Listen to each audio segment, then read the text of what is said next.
pada saat almarhumah Naza meninggal hanya pesannya titip anak saya. Titip anak. Ya titip, ya jagain abang. Yang kedua ya jagain abang. Itu yang saya ingat. Assalamualaikum Pak Ahmad Lutfi. Terima kasih sudah hadir. Ini ada hal yang ingin kita gali dari Pak Ahmad Lutfi adalah Bapak ini adalah seorang ayah yang membesarkan 2 anak gitu ya. Sepeninggal almarhumah istri Pak Ahmad Lutfi pada tahun 2019 lalu. Bapak juga sempat memposting satu video ini begitu ya dengan teknologi AI. Kita lihat bersama berikut ini.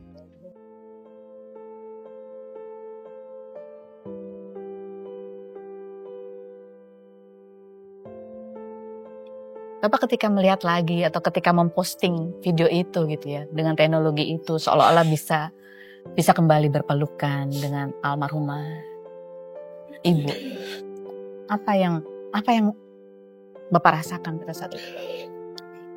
Ada perasaan kangen. Kangen.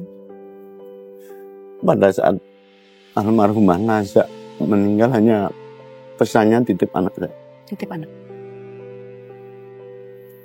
Ya titip, ya jagain abang. Yang kedua ya jagain abang. Itu yang saya ingat. Waktu kami ngerawat dengan almarhum, dengan Bu Ani, Pak SBY pernah pesan sama saya, Dek Lutfi, kita harus kuat. Sakitnya sama kita kuat. Kita laki-laki harus lebih kuat untuk beri semangat buat anak. Tetapi yang bikin saya lebih kuat adalah amanah wasiat almarhumah kepada saya, jagain anak. Anak saya adalah kebanggaan saya, karena anak itu adalah titipan dari Allah. Yang ini selalu saya jaga. Hanya 3 kata yang biasa dia sampaikan, ayah pulang jam berapa, ayah nanti malam bubuk sama siapa, dan besok boleh patroli enggak. Itu anak saya.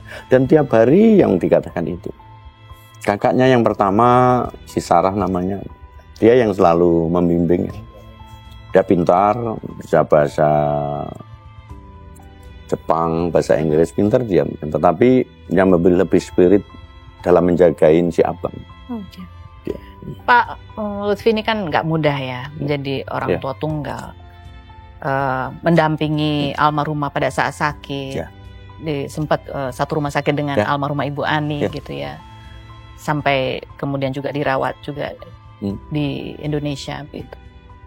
Sambil ini kan berbagi kesedihan bersama anak-anak. Sementara Bapak harus membagi perhatian juga pada masyarakat.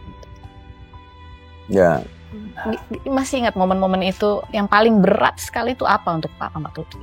Yang paling berat ya pada saat kami harus nungguin bahwa sakit itu kan sudah tahu, tetapi almarhum tidak merasakan. Itu yang bikin saya berat. Optimis untuk sembuh itu yang bikin kamu berat. Bahkan pada saat divonis rumah sakit, Pak Lutfi, mohon maaf, mungkin sudah kasarnya ngomong itu tidak sanggup. Saya bilang sama dokter, sampai kapanpun istri saya harus di sini, terawat yang terbaik. Tetapi di akhir menjelang 2 minggu sebelum dipundut, ya ayo pulang ya. Pulang kemana Mbak? Pulang ke Solo. Ayo kita pulang sama abang, kita pulang ke Solo. Makanya beliau kita makamkan di Solo.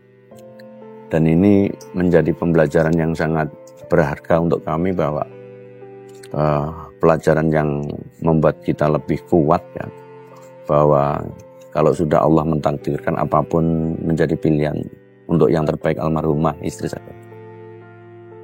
Dan saya menjadi kuat. Saya menjadi kuat. Menjadi kuat.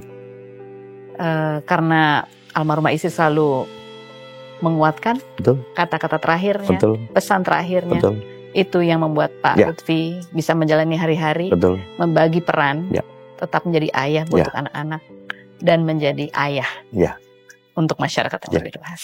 Sekarang kita buka pertanyaan Q&A. Pertanyaan yang pertama buat siapa? Oh, buat Pak Ahmad Lutfi. Pak, sebutkan dong seperti apa sih tips bangkit dari keterpurukan, dari kesedihan gitu. Kita bangkit dari keterpurukan atau kesedihan itu adalah berangkat dari keluarga. Berangkat dari keluarga. Dari keluarga. Pertama, saya pengen bermanfaat untuk keluarga saya, terutama anak saya si Abel dan kakak. Karena sampai sekarang saya pertahankan itu.